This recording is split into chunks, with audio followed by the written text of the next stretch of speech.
और इसी बीच एक बड़ी खबर है, जम्मू कश्मीर के उधमपुर में एक बड़ा हादसा हो गया। दरअसल रामनगर इलाके में एक बस खाई में गिर गई, जिसमें 21 लोगों की जान चली गई, 50 लोग घायल हो गए। देखिए, यहाँ पहाड़ी रास्ता और खतरनाक मोड़ इस दर्दनाक हादसे की वजह बन गया। यात्रियों की भरी बस जा रही थी कि ड्राइवर बैलेंस नहीं कर पाया और बस गहरी खाई में गिर गई। देखिए कैसे बस के परखच्चे उड़ चुके हैं। बस कई टुकड़ों में बंट गई है और इस हादसे ने 22 लोगों की जिंदगी छीन ली है। करीब 50 लोग घायल हो गए हैं, जिन्हें मौके पर पहुंची पुलिस प्रशासन और रेस्क्यू टीम ने अस्पताल में भर्ती कराया।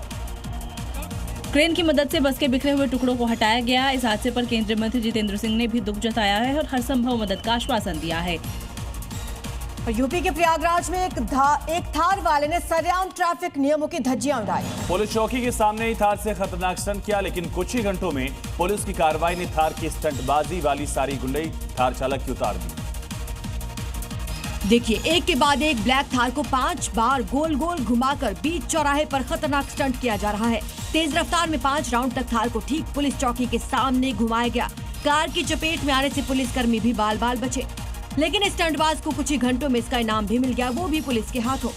पुलिस ने चौराहे से लेकर म्योर रोड तक लगे 54 सीसीटीवी कैमरों की जांच की और कुछ ही घंटों में गाड़ी को ट्रेस किया। फिर कार को कब्जे में लेकर सीज कर लिया गया।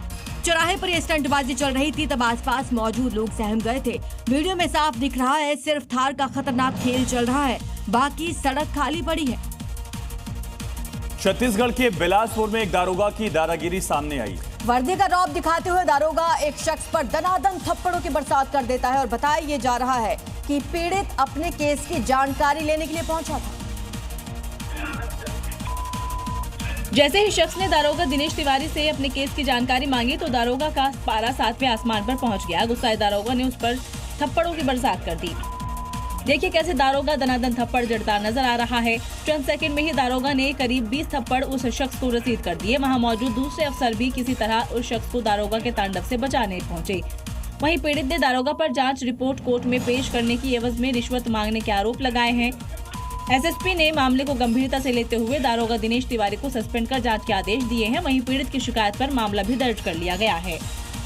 AIMIM को पैन इंडिया और खुद को मुस्लिमों का मसीहा बनाने में वो जुटे हैं। तभी तो एक के बाद एक बयान ऐसे असदुद्दीन ओवैसी देते हैं कि लगातार चर्चा में रहते हैं। अब उन्होंने भारत के बंटवारे के लिए सिर्फ और सिर्फ जिन्ना को दोषी ठहरा। ओवैसी गुजरात के उमरेठ में होने वाली विधानसभा चुनाव के लिए एक रैली को संबोधित करने पहुंचे हुए थे, जहां ओवैसी ने बंटवारे के लिए जिन्ना और कांग्रेस को दोषी ठहराया। जब वो जालिम जिन्ना इस मुल्क को 2 टुकड़े किए और 2 टुकड़े करने वालों में क्या कांग्रेस पार्टी शामिल नहीं है? बिल्कुल है। पार्टीशन का जिम्मेदार मुसलमान नहीं था, क्योंकि 90% मुसलमान तो वोट डाल ही नहीं सकते थे उस जमाने में, जिस पर गिरिराज सिंह ने पलटवार किया। अधिकांश मुसलमान उसके पक्ष में थे, जो यहाँ रहे वो गजवाए हिंद के पक्ष में थे। और इसी बीच एक बड़ी खबर है, तमिलनाडु में आज चुनाव प्रचार खत्म हो रहा है। 23 अप्रैल को तमिलनाडु में वोटिंग होनी है। 234 सीटों पर मतदान होगा। आपको बता दें कि 5 करोड़ 73 लाख वोटर्स अपने मताधिकार का प्रयोग करेंगे। डीएमके वर्सेस AIADMK का गठबंधन, इंडिया ब्लॉक वर्सेस NDA की लड़ाई 234 सीटों को लेकर गुरुवार को होगी।